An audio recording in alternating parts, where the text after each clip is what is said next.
a video with me with a croaky voice. I am having problems with my sourdough starter. It died, did my sourdough starter. It happens now and again. It was a sad day. But I just kind of thought, well, I'll just make some more. And I'm struggling. I'm struggling.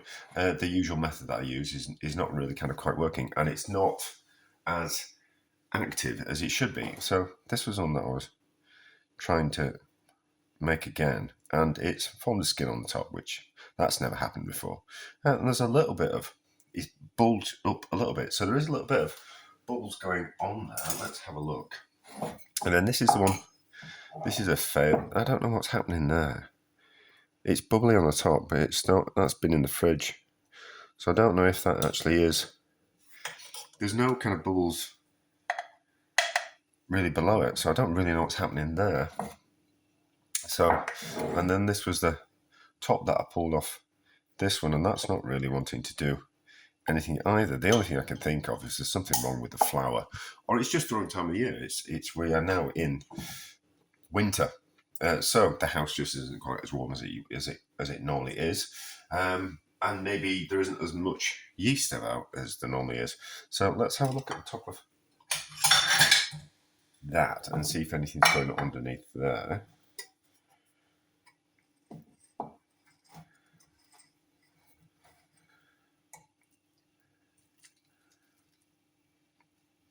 It's kind of bubbling. It's kind of bubbling, but it's not really active, and it should be a lot more active than that. So I don't really know what's going on. I'm slightly annoyed because I'd really want to make some sourdough, but I don't think that'll get going and form a sourdough starter to make some bread with. It might do. It's getting a little bit bubbly. I might actually need to feed that again. Maybe put something over the top of it to stop a skin from forming, or maybe the skin helped it form, but it's not really acting like my other sourdough starter.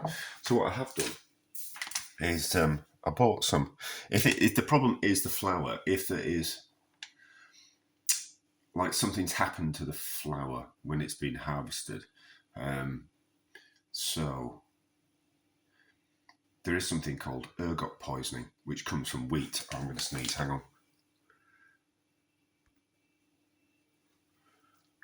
Oh, good, we're recording again. So I've just used the opportunity just to mix up 100 grams worth of this organic strong bread flour and 100 grams worth of water and see if we can get this start kind of going. Yeah, so there's ergot poisoning, which was, they kind of think it was, so the Salem witch trials was the people that went crazy at the Salem witch trials. They thought it was ergot poisoning from wheat that had gone mouldy. So I don't know if something's happened to a certain batch of wheat that it's stopped yeast from wanting to grow in it. But I also found that it was something similar happened when I wanted to make some bread. It didn't get ergot poisoning. When I tried to add some dry yeast to a bread mixture with some sourdough starter in it, it didn't want to rise particularly very well, and it took a long time. So I don't really know what's going on, but let's see if this is getting in the flour off my hands. See if that will form a better sourdough starter. Maybe it is the flour. I have got some old flour. I have got some old plain flour, which was like a few months ago. There's like some backup flour in the back of the cupboard. So we might just have to have a go with that as well. But I am a little bit of a loss. Yeah, and so what we'll do as well is we will feed this with some of this organic flour as well and see if anything happens with that. So this will be a bit of a long-term video. So we'll put another 50 grams worth of flour in this. And another 50 grams worth of water, and we'll mix that around. We'll know the difference because this one's caked with flour around the outside. But what we should use this as a learning opportunity because although I can make a nice sourdough loaf, I'm no expert by any stretch of the imagination. So we can use this as a learning opportunity to find out about sourdough starters and things that might go wrong.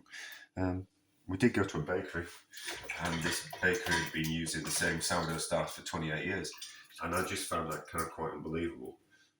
Not like I didn't believe it, it's just that I found it, like my sourdough starter only lasts for about 3 years before it dies. So it's not down to me particularly not taking good care of it. It's just something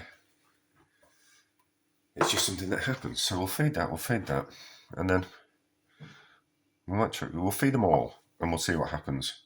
So we'll feed that one as well. Although that was just a collection of old sourdough starters, but it has wanted to use something different in there. It has wanted to start bubbling, but that's been in the fridge. So I don't really know what's going on at all. How does it smell? It's not got like a strong yeasty flavour, so I don't know. But anyway, so we'll field it. I haven't even had a drink. We'll feed them all, and then we'll see if anything happens tomorrow. Is to test if there's any carbon dioxide coming out of this yeast. If it is any yeast in there, what we can do is we can put some cling film over the top. That's not going to stink. Oh, yeah, yes, it does. We can put some cling film over the top of that. No, it's not going to want to stick. Oh, we need to do a better job. No. Oh, it's because we've got. I have to move that to a different bowl. Let's move that to a different bowl that's not having gubbins around the outside. So we won't cling film the one that's going to be the new sourdough starter that we're making fresh. But I'll just put that cling film there, like that. And then if the carbon dioxide is released, it will puff up the cling film like that. We can do the same with this one, hopefully. Might just have to put an elastic band around it. What we've got? Elastic band or something similar. Always prepared. So that over there like that, and that should just pop up. And then what we can do with this one, we'll put a rubber glove over that and just squeeze out the excess air like that, and then the rubber glove will expand if there's carbon dioxide being released. So we'll be able to see definite rather than just judging on my eye to see if there's anything going on. So the glove pinged off in the night because we've got some active sourdough starter there. Look at that. So that's certainly active. So we can make some sourdough. I'll just make the sourdough and then with that starter, and then we'll kind of see how it turns out. And it will just kind of cut towards the end of the video, but we'll take some of the top of that sourdough starter and then we'll form the new sourdough starter with it. And I'll use that in the sourdough. These are bubbling a little bit, so that's become a little bit bulbous, and that's become a little bit bulbous, and they are bubbling inside, but not as much as that one, so that's the one to use. And then we'll carry on that experiment with the organic flour at the back, and we'll see how that turns out, and that'll be at the back at the end of the video. We'll have to throw the glove away, won't we, unfortunately, but not to worry. We're back with some bread. So, slightly overproved, but, and it took a long time to prove, but we have an active sourdough starter, so I don't have to think about different ways of making bread. We can use that sourdough starter. How's it looking today? So, that's bubbling. That's the one in the jar that I took the top off to form the new one. That's the starter that I took some of it and added some more flour from the active starter, and added some more flour and water. So that's looking okay. Okay, it's not looking brilliant. I think it's time for the cold weather. And then these are the 2 sourdough starters. So it's quite active. It's quite active, but not really super active. And the same with that one. It's active, but it's not like super active. It should be. They're out and they're at room temperature. So although we're in winter, so things will be a little bit slower. And then this is the start, the new start that we started with the organic flour, and it's forming a bit of a crust on top, but we are getting some bubbles coming through, so we'll mix it up again, and then I think that'll form into a starter. Will this be the end of the video? I don't know. I think we'll probably give that another couple of days, another feed, and another couple of days, and we'll kind of see how that turns out. But I've got a new sourdough starter, which is the only thing that's really important. There's no point cutting into that bread. It's got a half decent split, but that's certainly overcooked and overproved. But I was doing other things at the same time, and that's my excuse. I'm going to stick with it. Right, so I'm not going to faff around with this for any kind of longer than this. It's not. I've deduced that it's not the flour that's the problem. It's probably that there isn't enough yeast around at this particular moment in of the year. So, but we are starting a starter is forming there. We've got a bit of a crust on top, but a starter is forming in that flour. So, I think it's just the time of year rather than something that's wrong with the flour. Maybe